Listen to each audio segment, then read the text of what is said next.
Do you enjoy experiencing different watches? This is something I've appreciated ever since I started my collecting activities, but it's getting tougher for me to pursue this aspect of the hobby. Join me on this episode of Adventures with Time as I examine the dilemma between the fun of exploring different watches and keeping one's collection to a manageable size. The answer to this question may alter your collecting strategy. I believe it will mean a modification to my own.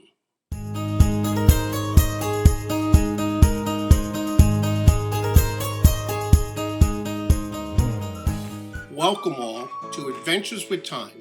I'm Bob, and if you've been following this channel where I chronicle my activities in watch collecting, you may know that I've gone through a couple of phases or stages in my collecting strategy, and I think I may be ready to make another adjustment. I'm not sure yet if this is a big change or a minor course correction. Let's see. There are so many watches from which to choose. Virtually every day, I see a watch I think I might like. Whether it be a review or unboxing on YouTube, an announcement of a new brand model, or the rare instance when a watch is loaned to me for review on my channel. There are many nice watches available on the marketplace. I would love to experience all of them. Now, I don't have the connections yet to borrow watches from other collectors or from an AD. The alternative is to buy and flip these affordable watches, so I get a nice flow of watches through my hands. I'm not sure I want to go down that path at this point. What does that mean as far as a collecting strategy?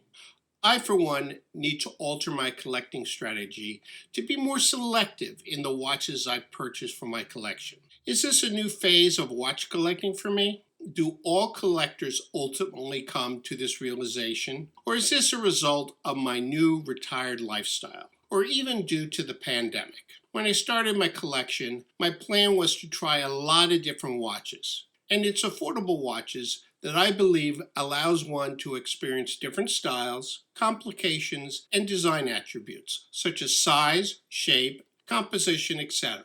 And I like that experimentation aspect of collecting. I was quick out of the gate, acquiring 12 watches within my first year of collecting, and half as much in the second year. I then decided I wanted to move up to include luxury watches. So 2 years into my collecting, I purchased my first mid-tier luxury watch. A big step for me given the level of investment and the longer, more intense decision process that I took. I know there are collectors who believe that the ultimate stage of collecting is purely high horology pieces, while there are others who focus on affordable watches, having a high turnover in their collection to experience many different watches. We all have our preferences as to what direction we want to take in our collection. I didn't abandon my desire to experience different types of watches. Rather, my strategy has been twofold. A combination of luxury and affordable watches, as I still want to try different types of watches. Currently, I have 14 watches in my collection, not counting those watches given to me by family members or with which I have some other sentimental attachment. I am now thinking that this number of watches doesn't work for me anymore. Before, when I was going to an office, I enjoyed having many watches to rotate through my daily wear. Now that I'm retired, or worse, stuck at home because of the pandemic, I feel I cannot give all my watches sufficient wrist time. Even after the pandemic ends, I feel my new retired lifestyle is driving me to want fewer watches in my collection. I think I know enough to distinguish between watches I like and will retain my interest for the long term versus those which will only have a momentary attraction. Hence, I've determined I need to be more selective in the affordable watches I purchase. I'm already taking a very discriminating tactic in the realm of luxury watches. It's with respect to affordable watches where I need to refine my approach. An example is the recent launch of the Gin Clear from watch brand Second Hour. A nice dive watch, but is it something I need to add to my collection? No. I already have several other dive watches I like just as much, if not more.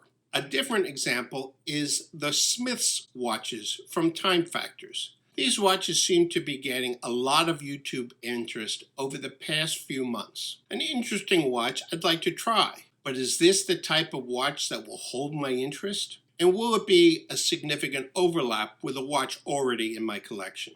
From a practical point of view, I'm not sure how this will play out. I do think I want to thin my collection a bit more.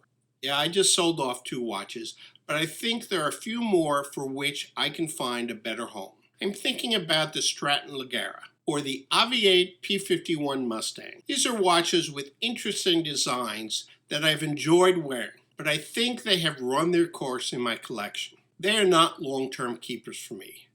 I've also been considering my Hamilton Khaki Field Watch. Maybe I should sell this and buy one of their Smith's watches, but I'm not sure about this. I spent a long time researching Hamilton Field watches and selecting the one I really wanted.